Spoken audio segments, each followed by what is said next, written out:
అండి కోడిగుడ్లు మనం పొరుటుకునేటప్పుడు ఇలా కొట్టేసేసుకున్న తర్వాత మనకి ముక్కలు ముక్కలుగా రావాలి అంటే పొడి పొడిగా అవ్వకుండా ముక్కలు ముక్కలుగా రావాలి అంటే ఇలా కొట్టేసుకున్న తర్వాత పొయ్యి సిమ్లో పెట్టేసేసుకుని కొంచెం సేపు ఇలా మూత పెట్టేసుకోవాలండి.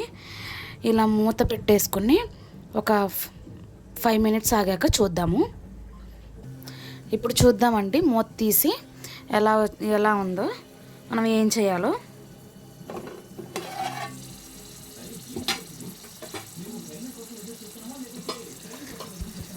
చూసారా, మూత తీసిన తర్వాత మనకి కోడిగుడ్లన్నీ చక్కగా ఉడికిపోయి ఇలా ముక్కలు ముక్కలుగా మనకి ఇలా వచ్చేస్తాయండి.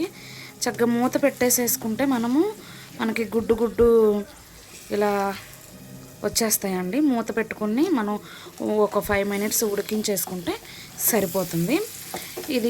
ఈ చిట్కా మీ అందరికీ నచ్చిద్దని అనుకుంటున్నాను. నచ్చితే కనుక నా ఛానల్ని సబ్స్క్రైబ్ చేసుకోండి. ఈ వీడియోని లైక్ చేసి షేర్ చేయండి.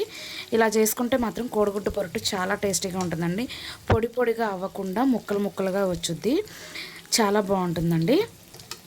ఇప్పుడైతే నా వీడియో కనుక నచ్చితే కంపల్సరీ లైక్ చేయండి.